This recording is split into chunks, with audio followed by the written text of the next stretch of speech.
welcome to PechaKucha, Vancouver. Let's hear it.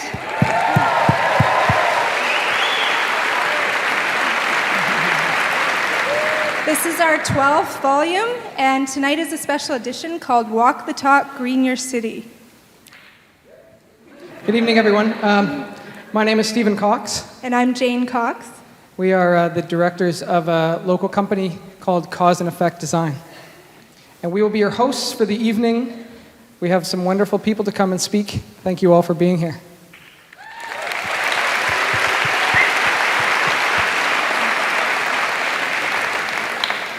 Tonight, we've been lucky enough to have some partners come to the table on this event. The City of Vancouver and UBC approached us to be partners with this event as the kickoff to their Greenest City 2020 conversation. You're going to hear a little bit more about that throughout the night, and all the speakers are speaking within a theme of sustainability.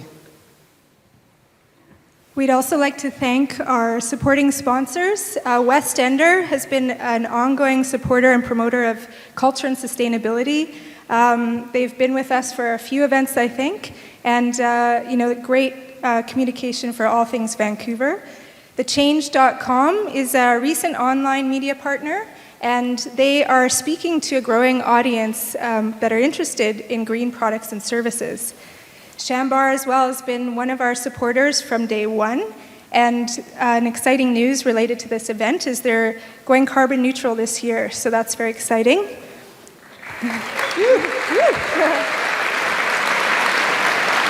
Vancouver is awesome. Well, what can we say? They're awesome. These guys as well have been with us. They're making Vancouver a great city, connecting people with culture and content out there. So again, spreading the word. Thank you very much.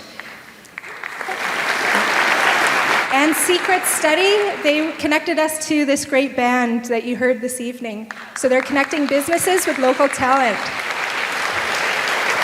CBC, they provided the free bike valet. How many of you used that tonight? Great. And so we just wanted to pay a little bit of attention to the band. Christopher Smith and the Beck and Call. They are far too overqualified to be playing the intro to our show, but they've done us a favor. And for those of you who aren't familiar with them, you need to get familiar. So, good, nice. Who was that? Their CD is being sold in the lobby at I was going to say halftime, intermission, and so pick one up on your way, and it's sort of love songs. Sort of dark and dreamy, and anyway. So for those of you who don't know very much about PechaKucha, it was started by a company called Klein Dytham Architecture in Tokyo. They released this phenomenon to the world, and we are the Vancouver producers of this event. We take this job quite seriously. It's not our full-time gig, but it's getting there. We've been the producers for the last couple years, and for those of you who don't know PechaKucha, it started in Tokyo by Klein Dytham Architecture. One of the hottest debated topics is how you pronounce this. So here's Wikipedia's version, which continues to change, but because this is a global event and it's a slang Japanese word meaning chit-chat, it's pronounced with all sorts of dialects, and so we say, have fun with the word, say it as you want, it starts a conversation. So we change it on a daily level too. Here's the global website. You can see right now it's up to 318 cities globally. So if you're traveling, you can check out a PechaKucha in that city. So here's showing all across the world. They're popping up every day. There's like 2 in Alaska. Yeah. Sorry. And this shows you the next cities coming up. So you can see 55 hours ago was when we took this screen capture. That's our event here with the green tree. This has been our icon from day one, so it's very fitting for tonight's theme. And here is our local website, PechaKucha.com. Because this event has grown to this size, we've provided more depth about the speakers. So you can click on the volume here, you can find who's speaking, you can connect to their websites. It also, if you sign up here to the newsletter, you get updates on our next events. And videos, if you want to see some of the past speakers, you can click on to the links on that bottom corner and you can watch what you missed. So this is the local website that gets a lot of attention because people are going here for all the information. So a big question that's come up is, why do we do this? It's something that we kind of started to ask ourselves recently, and so we just want to talk a little bit about that. This is, it's such a big image. This is crazy. Sorry, I'm used to a little bit more of a kind of not so formal environment. There's no beer bottles rolling down the aisles anymore. You gotta like loosen up a bit. So this, Jane and I came to Vancouver in 2003, and this is the city that we came to. This is what the sort of was communicated to us. You know, it's beautiful, it's natural, it's leisurely, it's livable.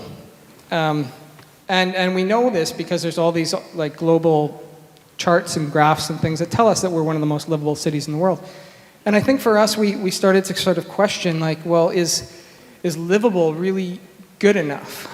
And so part of our sort of project as a company and as individuals was we sort of took on the city as a project, and we said, well, how do we turn a livable city into a lovable city? And that's, I think, there's a big difference there. And I think that some of the things, the projects that we've been involved in, and this one starts to support this sort of equation that we've come to understand, which is really sort of saying that if we're able to create content for our culture, if we're able to create a sort of dynamic cultural environment, we strengthen our communities by doing that. And in strengthening our communities, we help to build our identity. And I think that that's something that we're suffering at the moment as a city, is that we don't necessarily have an identity that's not been laid upon us by the tourism industry. And so when we find an identity that's built off of ourselves, it gives us pride. And that pride leads to an understanding of sustainability. Because if you feel passionate about where you are and what you do, you're not only able to protect that place, but you're also able to support that place. And so that's where we found this Vancouver.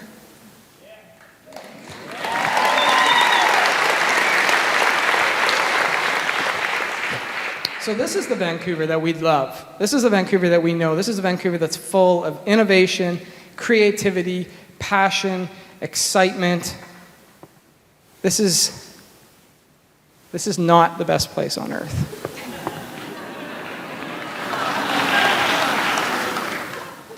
So what did we learn? Well, we learned this. Inspiration makes us act. All you tweeters out there. Inspiration makes us act. That is the key to this equation that we find ourselves. That is why there's 2,000 people here tonight. It's because we're starving for this. So hopefully we're allowing you to give it to you.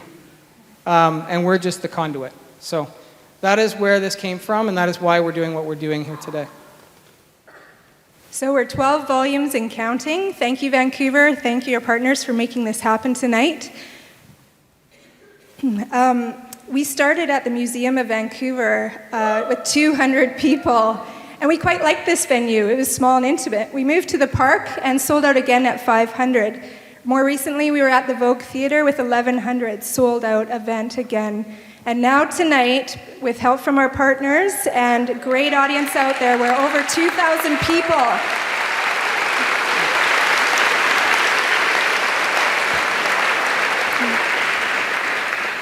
Yeah, like, what are you people doing? There's a Star Wars concert or something at BC Place.